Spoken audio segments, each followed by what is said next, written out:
Assalamualaikum warahmatullahi wabarakatuh. Perkenalkan, kami dari kelompok 5 akan membahas mengenai bagaimana sih pengaruh kebijakan PSBB terhadap ekonomi nasional ditinjau dari nilai-nilai Pancasila. Bersama saya Rafli Sodik Bagaskara, kita akan melihat bagaimana latar belakang kebijakan PSBB tersebut lahir. Selamat menyaksikan. Kebijakan PSBB tidak terlepas dari fenomena pandemik COVID-19. Lalu, apa sih COVID-19 ini? COVID-19 adalah penyakit yang disebabkan oleh virus SARS-CoV-2 atau dikenal pula sebagai Severe Acute Respiratory Syndrome Coronavirus 2. Virus ini menyerang paru-paru penderitanya hingga penderitanya mengalami sesak napas, demam, serta batuk kering. Virus ini menyebar melalui percikan droplet dari saluran pernapasan penderitanya seperti ketika bersin serta batuk. Virus ini dapat pula bertransmisi di udara dalam jarak yang dekat. Kontak dengan hewan seperti kelelawar, kontak dengan manusia yang telah tertular, serta kontak dengan objek yang telah terkontaminasi. Ada beberapa cara yang dapat dilakukan untuk menghindari virus tersebut, seperti yang terlampir dalam slide berikut. Salah satunya adalah physical distancing. Physical distancing ini adalah menjaga jarak antara satu sama lain, menghindari kerumunan, serta tetap berada di rumah. Namun, melihat prevalensi penderita di seluruh dunia, COVID-19 ini telah menyerang lebih dari 2 juta orang. Maka, diperlukan tindakan tegas dari masing-masing negara untuk menekan angka penderita COVID-19 ini. Hasil yang memuaskan ditunjukkan oleh Cina dalam melakukan lockdown. Begitu pula di Italia dan Malaysia. Akan tetapi, di Indonesia telah dikatakan dengan tegas bahwa pemerintah tidak akan menerapkan lockdown di Indonesia. Akan tetapi, di daerah epicentrum seperti Jakarta dan sekitarnya diterapkan PSBB untuk mengurangi dampak COVID-19 ini. Lalu, apa sih PSBB tersebut? Assalamualaikum warahmatullahi wabarakatuh. Saya Anistia Diana Ramadhani. Dalam video kali ini, saya akan membahas tentang PSBB. Teman-teman sudah tahu belum apa itu PSBB? Nah, pada kesempatan kali ini kita akan membahas tuntas tentang PSBB dan dampaknya pada bidang ekonomi di Indonesia. Langsung saja kita ke pembahasan yang pertama. PSBB mempunyai kepanjangan pembatasan sosial berskala besar atau pembatasan kegiatan tertentu dalam suatu wilayah yang sudah terinfeksi virus corona. Nah, fungsi dari diadakannya PSBB ini adalah agar virus corona yang melanda Indonesia, bahkan dunia, tidak menyebar semakin luas. Pada gambar tersebut, kita bisa melihat seorang polisi yang sedang mengecek keadaan pengendara mobil. Nah, di situ dia mengecek apakah pengendara mobil maupun motor dan yang lainnya itu sudah memakai masker atau belum. Karena salah satu aturan dari PSBB di sini adalah pengendara motor atau orang yang keluar rumah wajib menggunakan masker. PSBB pertama kali diterapkan di DKI Jakarta pada tanggal 10 April 2020. Pada gambar di samping ada 2 gambar terkait dengan kondisi Jakarta setelah diterapkannya PSBB ini. Yang pertama, jalan Jakarta yang biasanya macet sudah mulai longgar karena diterapkannya PSBB. Yang kedua, terlihat sejumlah ojek online yang sedang mengantri di rumah makan karena salah satu aturan dari PSBB ini adalah rumah makan tidak boleh menyediakan tempat duduk pelanggan untuk makan di tempat. Lalu, ojek online hanya boleh mengangkut barang, tidak boleh mengangkut penumpang. Lalu kita masuk ke pembahasan yang kedua, yaitu tentang hukum yang mengatur PSBB.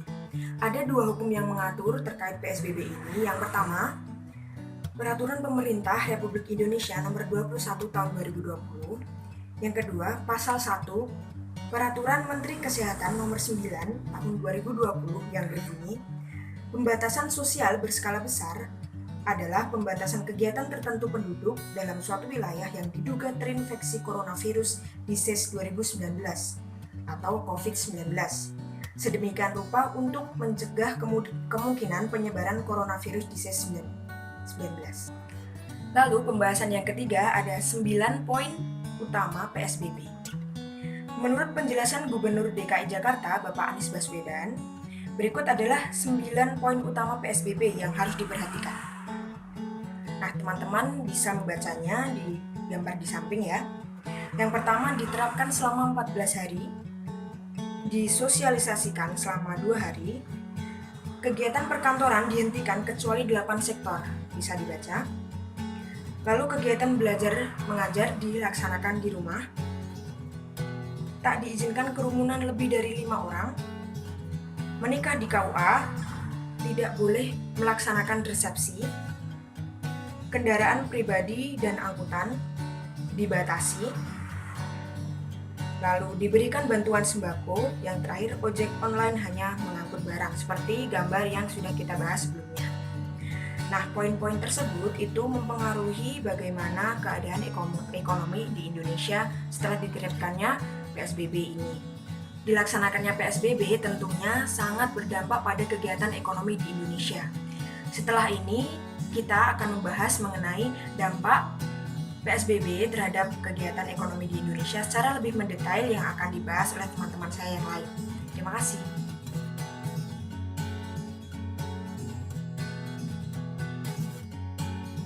Selanjutnya, nama saya Sharon Maura Pinata, NIM saya 19112141029. Berikut adalah dampak-dampak PSBB yang saya kutip dari berbagai situs berita di internet. Oke, jadi pertama, karena COVID-19 ini membuat banyak hotel yang tutup. Itu dapat dilihat di kompas.com bahwa Ketua Umum Perhimpunan Hotel dan Restoran Indonesia mengatakan sampai Senin 6 April kemarin, tercatat sudah ada 1.226 hotel yang tutup karena tidak dapat beroperasi. Adalah adanya penumpukan penumpang kereta rel listrik komuter lain akibat pembatasan sosial berskala besar ini. Jadi penumpang KRL tuh bisa dilihat berdesakan, terus jadi social distancing, physical distancing itu nggak ada yang jalan. Yang ketiga, menurut Tirto, Daihatsu memutuskan stop produksi sementara produksi otomotif karena peraturan pemerintah tentang PSBB ini. Jadi bukan cuma produksi, tapi semua outlet dan bengkel resmi di Jakarta juga diputuskan untuk tidak beroperasi karena mereka mengutamakan kesehatan karyawannya mereka. Terakhir, pengangguran di Riau meningkat. Kata pengamat ekonomi di Riau, secara ekonomi penerapan PSBB ini berdampak pada usaha kecil masyarakat. Jadi masih ada masyarakat yang tipe pekerjaannya tidak bisa dikerjakan di rumah. Nah, pemerintah provinsi ini udah bilang penerapannya harus dilaksanakan secara hati-hati dan tegas karena dapat memengaruhi ekonomi secara lumayan.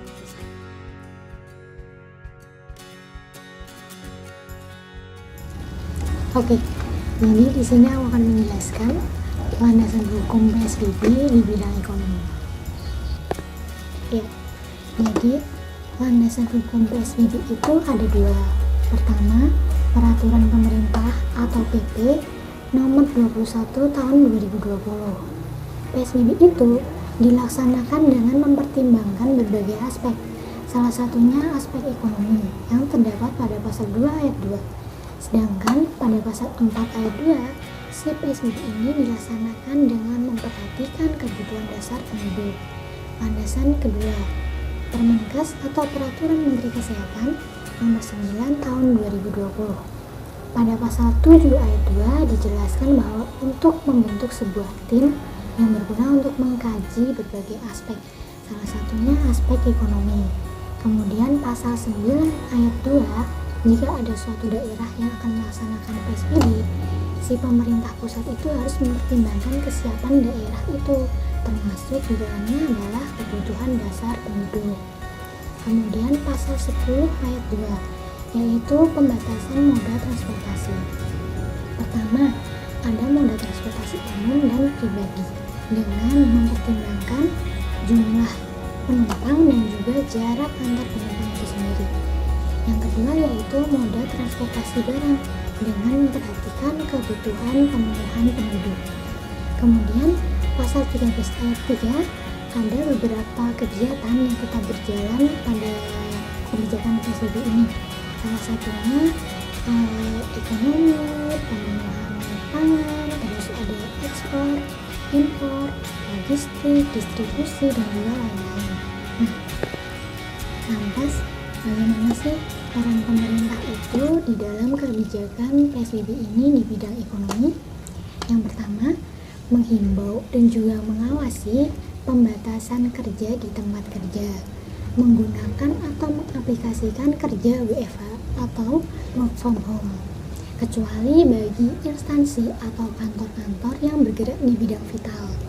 Kedua, adanya bantuan subsidi bagi pihak-pihak yang terdampak oleh turunnya perekonomian akibat si COVID-19 ini, seperti subsidi uang, subsidi bahan pangan, dan lain-lain. Sekian. Warahmatullahi wabarakatuh. Nama saya Sania Zara Nur Fatimah, NIM 19121411030, akan membahas mengenai tanggapan mengenai PSBB. PSBB menuai banyak pendapat dari beragam kalangan masyarakat. Berikut adalah beberapa pendapat dari masyarakat, pekerja, dan para ahli terhadap kebijakan PSBB ini. Pertama, pendapat dari masyarakat, khususnya masyarakat Jakarta yang dikutip dari wawancara langsung kepada masyarakat yang dilaksanakan Mereca TV News. Terdapat pro dan kontra di masyarakat mengenai kebijakan ini. Kebanyakan masyarakat menganggap hal ini adalah hal yang baik dalam penanggulangan virus corona. Namun sebagian merasa bimbang dengan kebijakan ini karena dianggap memiliki dampak negatif bagi pendapatan ekonomi mereka, karena mereka tidak bisa bekerja seperti biasanya.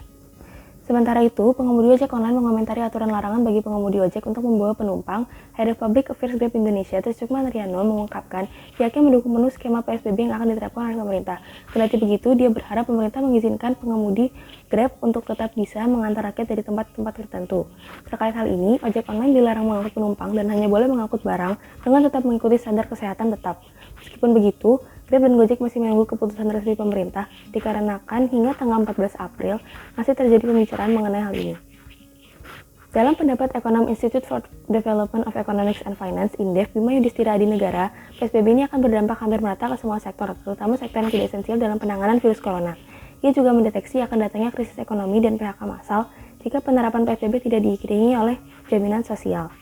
Sementara itu, Ketua Umum Asosiasi Pengusaha Indonesia (APindo) Haryadi Sukamdhani mengatakan sektor yang berhubungan dengan penanggulangan corona tidak akan mati, namun ada kemungkinan terbatas dalam kapasitas industrinya.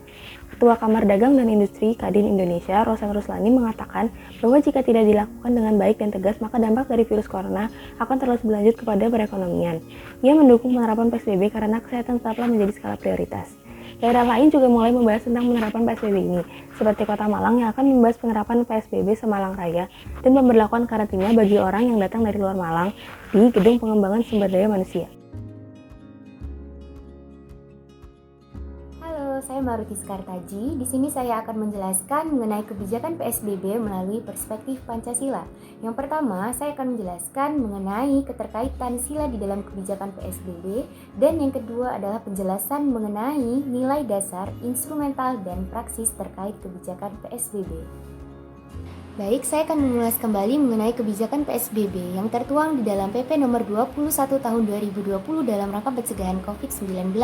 Nah, di dalam kebijakan itu tertulis bahwa beberapa kegiatan yang biasa kita lakukan di luar rumah seperti sekolah, bekerja, atau kegiatan-kegiatan lain, bahkan kegiatan keagamaan pun harus diliburkan. Nah, hal ini mengingat bahwa penyebaran COVID itu begitu parah dan kita harus stay di rumah, stay at home, harus tetap di dalam rumah. Nah, untuk beberapa masyarakat yang tidak patuh akan protokol pemerintah, mereka harus ditindak tegas oleh aparat penegak hukum.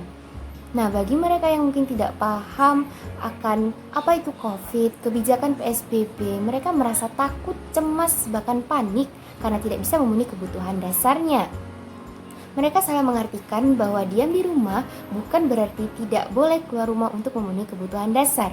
Nah, ini secara tidak langsung berdampak pada perekonomian, di mana persentase permintaan pasar menjadi menurun.